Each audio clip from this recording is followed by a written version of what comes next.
This is a story about pioneers. There's going to be no way that there's not an id chapter when they get around to writing the history of interactive entertainment. Every title that they release becomes a reference standard for the industry. Demon killing.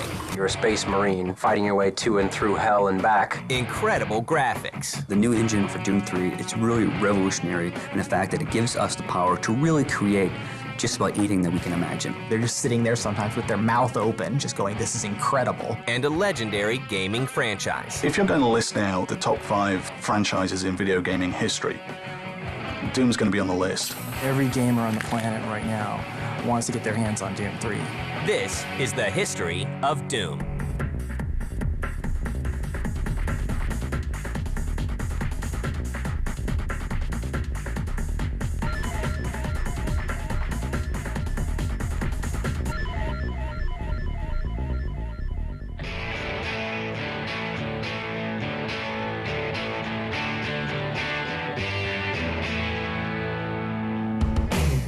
It's May 5th, 1991, and a small company in Mesquite, Texas called id Software makes a big impact with Wolfenstein 3D.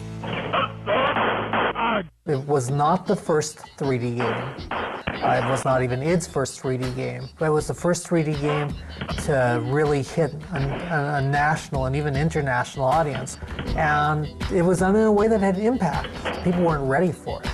Games that to this point really hadn't looked anything like Wolfenstein did, and compared to today's standards, that's not that great. But at the time, this was just a revolution. Wolfenstein 3D was the first real good example of id growing into a role as the originator of a genre and feeling confident about their humor level and their talent level, and really, unloading a lot of those skills on the genre they'd invented. But Wolfenstein is just a warm-up. On December 10th, 1993, id Software releases an even bigger blockbuster, Doom.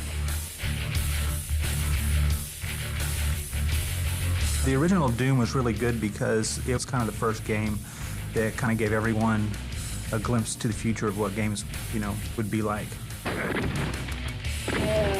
Deathmatch was an id terminology. The word probably existed beforehand, but was popularized by Doom. When people talk about frags and all the other terminologies, they're hearkening back to things that were set in place by Doom. We enjoyed the jump to the more kind of horror action with Doom, and of course it was also driven by what we were watching at the time. Doom was always about aliens and Evil Dead. There is no real way, to my knowledge, to estimate how many people have downloaded and played Doom Shareware. I think you could make a very, very good argument that Doom was probably the most played computer game of all time, just because of all the people who downloaded it for free. Doom will rack up more than 10 million downloads in its lifetime. id follows up with Doom 2 1 year later, but then takes a break from the franchise to release Quake in 1996. Quake in its day was an absolutely phenomenal engine to debut with. It was just raw technology that you would look at and say, we haven't seen anything like this on the PC before. And then they took it a step further. It was actually brilliant fun to play in multiplayer, and really created the multiplayer shooter as a phenomenon event. id Software's games in general appeal to fans because they put out next generation technology with their new big games, and they're able for PC gamers to take gaming where it hasn't been before. I was certainly a strong advocate of getting good 3D acceleration in early on, and we went out of our way to do some of the early things like the rendition version of Quake, the original GL Quake, being freely released. id continues to push the boundaries of technology with the release of Quake 2 in December 1997 and Quake 3 Arena in 1999. Quake was central in convincing every serious PC gamer you had to have at least a decent 3D card, and preferably the latest and greatest. Really the big thing was when we went to Quake 3 requiring hardware acceleration on there, and that was again a somewhat gutsy move at the time because there had been a few hardware-only games, but they had been these small niche products that generally hadn't been very successful. But once you were past that hurdle, you were never going back, and PC gaming changed forever because that was the only way to play a shooter if you were serious at all. And Quake 3 was looked at in a lot of people's eyes as a bellwether of, is this going to be okay to do this at this time? And while Quake 3 wasn't our largest success, it was certainly a big enough success that everybody looked at and said, yeah, you could still take advantage of the hardware features and still be very successful. Every title that they release becomes a reference standard for the industry. It raises the bar once again. id Software is ready to start its next game, but the small developer must first face its inner demons.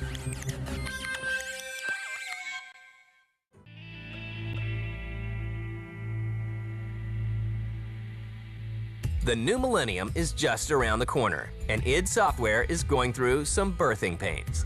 Every project for the last couple ones we had been considering, well, is it time to remake Doom with new technology and all that? At the end of Quake 3, we did have a little bit of an internal spat over where we were going with the next project.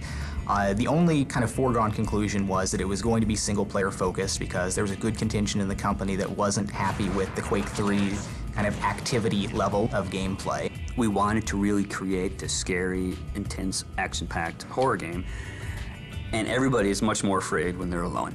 But there was still debate over exactly what we were going to do, and it did come down to a point where we had a big forced issue about it where I wasn't at all comfortable with the alternate project that was being pushed on there, and it wasn't clear that we could come up with a clear, unified company direction on something brand new. And every project for the last couple ones we had been considering, well, is it time to remake Doom with new technology? John, when he was doing research on what the next generation of technology from id was going to be, came to the conclusion that he was going to be able to realize sort of the vision that he had in his mind's eye when he came up with the original idea for Doom, and that we could use and leverage that technology to really create this intense action horror game and make a really scary version of Doom. Originally, I was opposed to the idea. I was a bit concerned that the team that we had, which was a bit in transition, wasn't going to be able to really push Doom in a direction to sort of live up to the title. So I just kind of made that the stand and said, now's the time. We can do some really radically better stuff with new technology now. In hindsight, my opposition was absolutely wrong. The decision was great. Bringing back Doom is an exceptional challenge. We've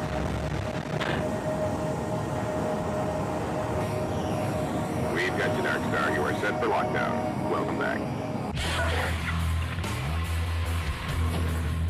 If there was a Hall of Fame in computer gaming, I can say with all the humility in the world that there's absolutely a place at the top, or certainly near it, for Doom and Doom 2. And there's almost a reluctance to go back and mess with the formula, almost like, a Hall of Fame running back coming out of retirement. Is he going to just sort of destroy his legacy? Doing Doom 3 was a very tall order because Doom was such a mega successful game that we really had to evaluate what we wanted to do. What do our fans really want us to bring back from the original? And then what can we add to the new Doom 3 to make it, so much better? You have a game that people become it becomes a part of their life, and they spend so many hours playing with it, they almost develop some sense of a relationship with the game itself, that they have some ownership of it. And so they feel like that they almost have, some say in how the game ought to be taken going forward because, hey, look, I played this game for, 1,000 hours of my life. People get obsessive with everything that comes out of id. People are obsessive about id. Id's games are great. One of the reasons people respect id is that id never turns its back on quality.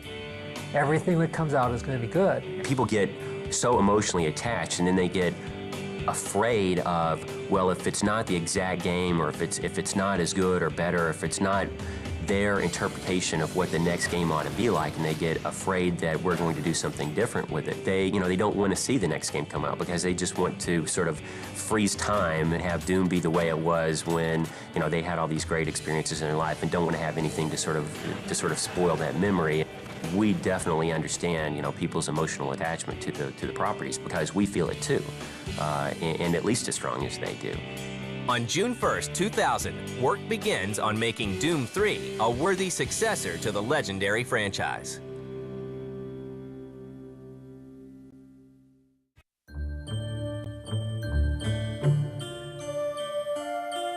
It's the new millennium, and id Software is hard at work on Doom 3.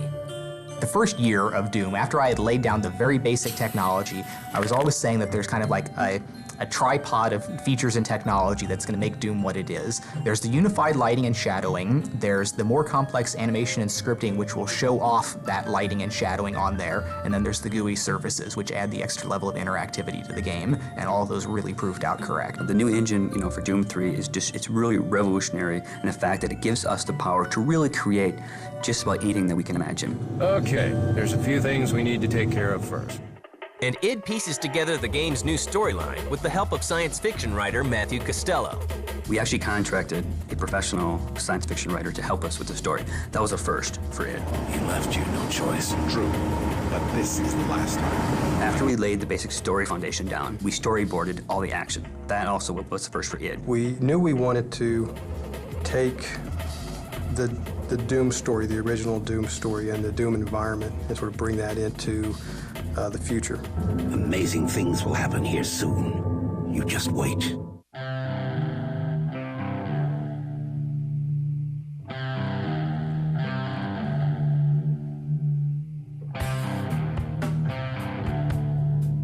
The story in Doom takes place as if the first two never happened.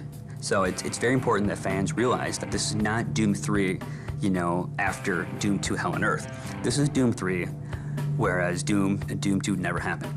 And so we knew we had those elements to work with, like the UAC, a research facility, Martian landscape. The player is back on Mars, and the UAC is conducting some super secret teleportation technology. UAC scientists have made discoveries that will forever change human existence. Then something went terribly wrong. Through some miscalculations and some arrogance, the UAC opens a portal to hell.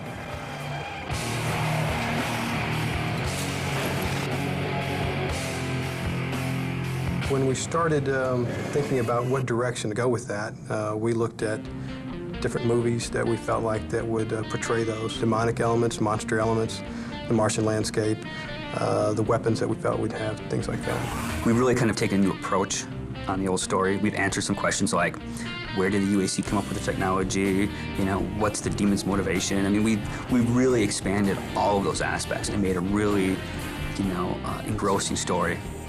And some old enemies make a return, along with a few new surprises. With the ultra-realistic looking, you know, textures and monsters, we could bring those original demons that people love so much from Doom back, you know, with just larger-than-life quality. There's quite a few little elements that popped up here and there in Doom 3. There's a number of textures, from little tech textures or some evil wall textures or satanic symbols and things like that. The original Doom demons are very classic in themselves. We knew that we had to bring the great ones back, like the Cyber Demon and the Pinky Demon. We decided which ones we wanted to bring back, and then Kenneth Scott took those and started to draw the newer, updated versions in concept art. The Imp character people remember from the original Doom, the Cacodemon, which is that big, well, it's like a big strawberry in the original Doom. He's quite a bit more scary in Doom 3. But besides bringing back some of the original classics, we actually came up with some new ones and some brand new, fresh demons that no one's ever seen before. But gamers won't be facing these demons empty-handed. All of the weapons from the original Doom are in Doom 3, and we've added a few new ones. It's a good feeling to bring up that Doom shotgun, bust open a door, and go into a room with demons. So I think fans of the original will definitely appreciate that. In 2001, Doom is revealed to the public for the first time at Macworld in Tokyo. But the game makes an even bigger splash when id Software takes it to E3 in 2002.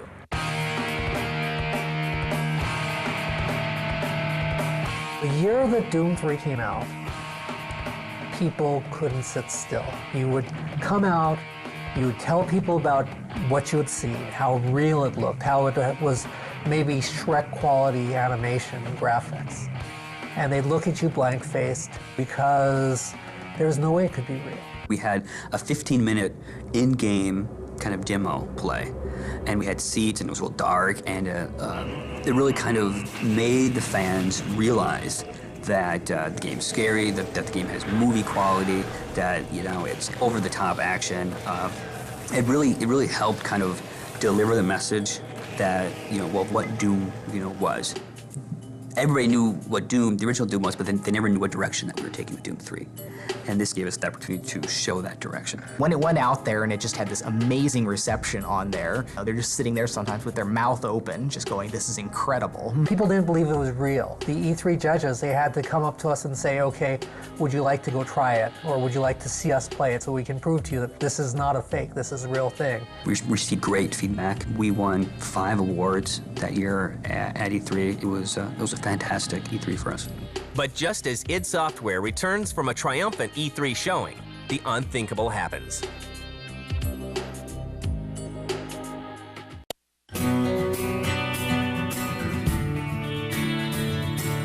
Not long after E3 2002 wraps up with a phenomenal showing for Doom, a leaked version of id's new project appears on the internet. We would get mail from people saying, I played the demo and it had all these problems. Whatever, it's not a demo, it was a stolen, leaked executable. The notorious sort of Doom 3 alpha wasn't really even an alpha at all. It was actually a build of the game that had been built up for E3 that I'm not exactly sure how it got out. People got a hold of that, and of course, it began to distribute over the internet. We'd obviously prefer that something like that never happen, but it doesn't really hurt us that much. It's a distraction when we have to worry about running damage control and spinning some of the issues in there. Today, we can look back on it, and as bad as it seemed at the time is that we've certainly been able to overcome. But I don't think that there's going to be anybody that got a hold of that for some reason that won't buy the game because they saw that. It's obviously too far away, too much of it has changed since then. Id forges ahead, making advances in a new area.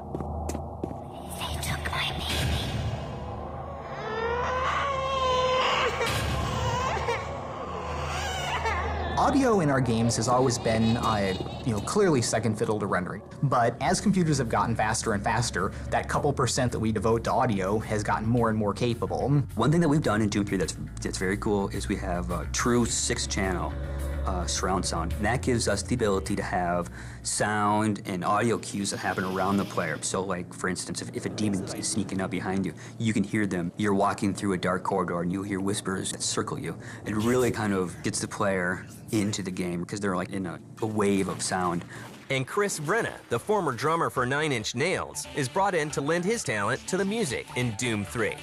In Doom 3, the music is a little bit different than what we've done in previous titles. Usually, what we had is like a soundtrack that loop throughout the entire level or area that you're in. But in Doom 3, what we try to do is kind of make the world around you almost musical in its ambient sense. It's all kind of very, very different, very fluid, very changing and unique. id's new game is also being developed for the Xbox.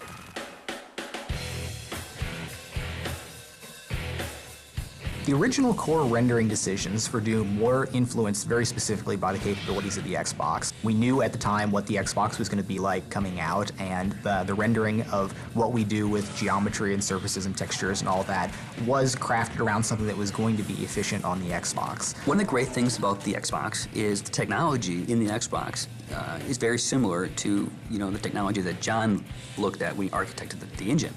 So all the features that you see in the PC version will be in the Xbox version. The dynamic lights, the physics, the bump mapping.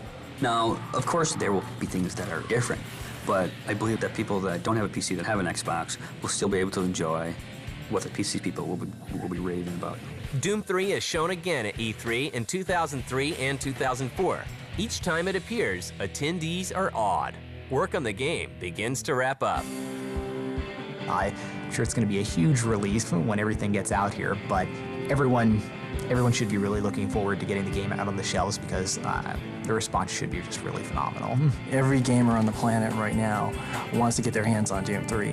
What I've been most proud of in Doom is the way that the technologies all kind of come together and really provided a seamless experience, whether you're playing the game, searching, fighting the monsters, or interacting with the GUIs. It's all come together to be a very nice kind of seamless package for the player. The thing that makes me the happiest is when people come to id, they play the game and they say, you know what, that was great. It was better than I thought it was going to be. And before Doom 3 is even out the door, the team at id is already looking to the future. We have decided we're not going to go back and do a Doom 4 or another Quake game, which is, Quake 4 is already in development at Raven, and Return to Castle Wolfenstein, basically the sequel to that, is a project that's already in the works in another studio as well. So our job will be making something new, and we've decided we're going to do a new IP, a new brand for id. After any project, I've usually got a pretty big list of technologies to explore. There's other just wild research ideas that I'm going to be pursuing on there. The next project is actually already in the works. You know, we have some rough ideas. You know, we started on some very simple concept art. We are a small team. You know, we make games to stay in business, and that's what we need to do. So we will start on the next title relatively quickly. I think 20 years from now, we're going to look back at id as being a fundamental source for all that is great about interactive entertainment. And there's going to be no way that there's not an id chapter when they get around to writing the history of interactive entertainment.